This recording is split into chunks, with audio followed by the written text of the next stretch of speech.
It's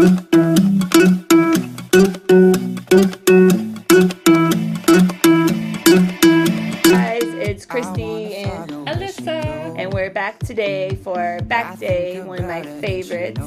Being a figure competitor, we love some back day. The first thing we're going to start with when working our back is a warm-up. What I'm doing is a rotator cuff warm-up with some 2.5 or 5-pound plates, whatever is comfortable for you. Right here we're doing some pull-ups. I'm showing Alyssa with her correct form here. She has her hands directly over her elbows, where your pinky's kind of in line with your elbow. I usually will start by depressing the scapula. Yes. So if you watch at the bottom, you'll see a slight movement where the scapulas come down, and then I'll start the lift, and that's just going to isolate your lats there rather than using a bunch of other muscles. So we're really trying to isolate to build a specific muscle. So this is a cable lat pull down. There's a bar that we have attached. That's the standard bar that's up there for a lat pull down.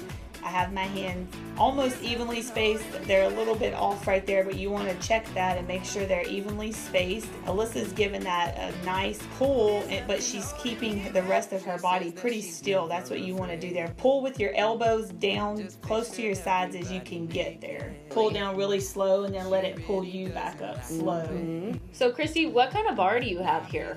I think that one's more of a medium grip. It's not as wide as that first bar we were using, and it's not a close grip like the triangle or V-shaped one. I really like this one. It can help if you have any kind of like elbow pain, I think, from pulling, because it has your hands in more of a fixed position, and you can get a really good pull without. And you can do this one seated, or you can do it like we are, kind of standing with your foot elevated.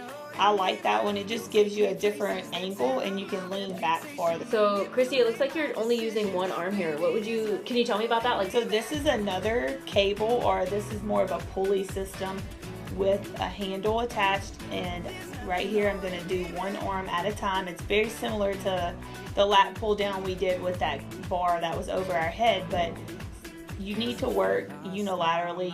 This exercise here is a seated cable row. Like the other rows or cables we've been using, you can also change the handle on these. You could use a wide handle. What we're using here is called a close grip or narrow grip or a triangle handle. And to do this, you want to have your feet about hip width apart and scoot back on the seat until your knees are just slightly bent.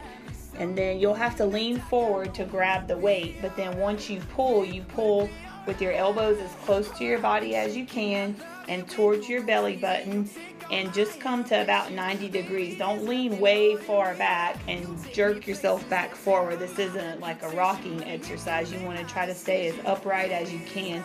When the weight pulls you forward, you will have to lean a little bit with it and then come back and pull. Okay, so what we have here is a straight arm pull down. Same rules apply, slow coming down, nice little squeeze at the bottom, slow coming back up. And what we're actually doing here is we just supersetted that with that row that we did. So we're taking 2 exercises, doing them both back to back, and then resting at the end of both exercises. So you can kind of get a little more intensity if you start, kind of supersetting here and there. Okay, so what we have here is a bent over barbell row. Really important here, guys. Keep your abs in nice and tight on these. They are a little bit more advanced, I would say, especially on your back, but they are definitely a really beneficial exercise to strengthening. So the most important thing is just make sure you're hinging nice, straight, flat back, like it's shown here. Same thing, slow and controlled, abs nice and tight. This exercise is a dumbbell row. One of my legs is bent onto the bench and the other one I'm balancing on.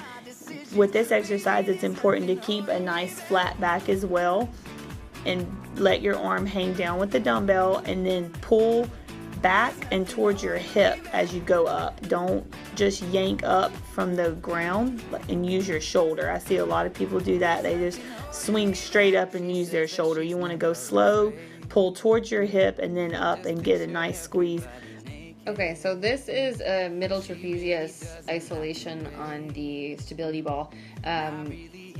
Basically, what you're doing here is kind of trying to focus a little bit lower in that mid back. So you're going to start with your palms facing together, and you're actually going to rotate up and out so you end with your thumbs on top. By doing that, you're just going to kind of isolate that middle to lower trapezius area a little bit better. Thanks for watching, guys. If y'all have any questions about anything, the exercises we did, some different exercises, nutrition, anything, just let us know. We love getting the questions.